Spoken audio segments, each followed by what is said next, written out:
دوستو، مبارک علی شاہ کی ایک آزاد نظم ارتقا. ہمارے ارتقا کی بات ہوگی کہ ہم کیسے پیدا ہوئے اور پھر کیسے وہیں پہنچ گئے جہاں سے آئے تھے. بلکہ یہ اینٹی ایولیوشن ہی اسے سمجھیں کہ ہم سمجھتے ہیں ہمارا ارتقا ہو رہا ہے، لیکن ہم ایک دائرے میں گھوم رہے ہیں. ہم جہاں سے آئے وہیں چلے گئے. تکنیک پر بات کریں گے. فاعلاتن فاعلاتن فاعلن مشہور بحر ہے، اور آزاد نظم کی تکنیک پر تھوڑی سی بات ساتھ ساتھ کریں گے تاکہ نئے آنے والوں کے لیے اور نوزائیدہ شعراء کے لیے ایک رہنمائی رہے. پہلے نظم سنتے ہیں.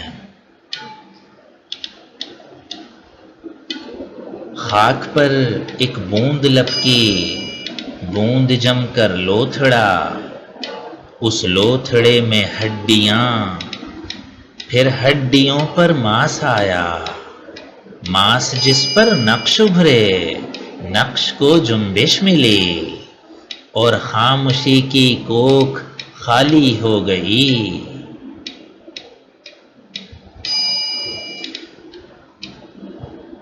چیخ پہلی گفتگو تھی،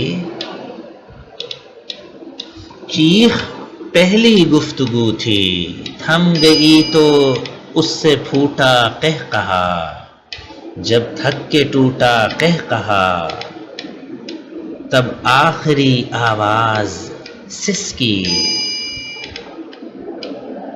جنبشیں ساکت ہوئیں، اور قبر کی خاموشیوں میں نقش پگھلے ماس اترا، ہڈیاں پریاں ہوئیں اور منہدم، لوتھڑا گل سڑ کے پھر سے بوند تھا،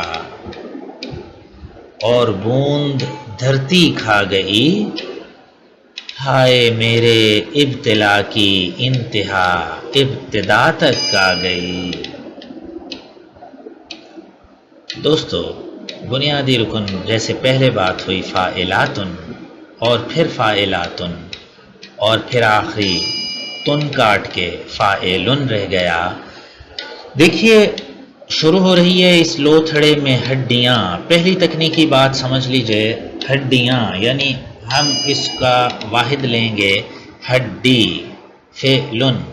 لیکن جب فعلن کی جمع بنتی ہے تو کیسی کمال بات ہے کہ وہ فاعلن بنتی ہے.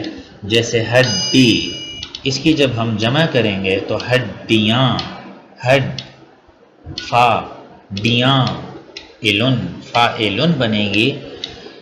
اور بھی آپ بہت ساری، جیسے پتی، جب جمع بنائیں گے تو پتیاں فاعلن بنے گی، پتی فعلن، پتیاں فاعلن. ایک بات. دوسری بات، پوری جہاں یہاں آئی ہے، مصرع پورا آیا ہے جہاں، یہ لائن دیکھیے، تھم گئی تو اس سے پھوٹا قہقہا، یہ ایک مصرع پورا اس بحر میں آیا ہے. لیکن باقیوں میں دیکھیے، اس لوتھڑے میں ہڈیاں،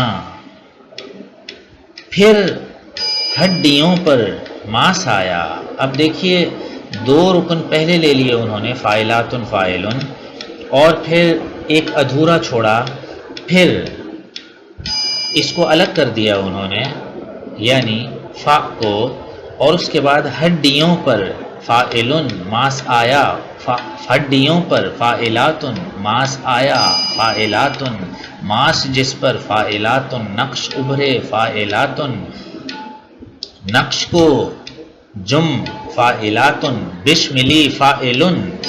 لیکن اسی کا اور آگے چلا گیا، اگلے مصرے میں ٹوٹ گئی لائن، لیکن جا سکتا ہے. یہی سمجھانا تھا صرف اس بحر میں کہ ہم اس آزاد نظم کو اسی لیے آزاد کہتے ہیں کہ ہم اس کے فاعلاتن ایک بھی ٹکڑا آ سکتا ہے، پورا مصرع.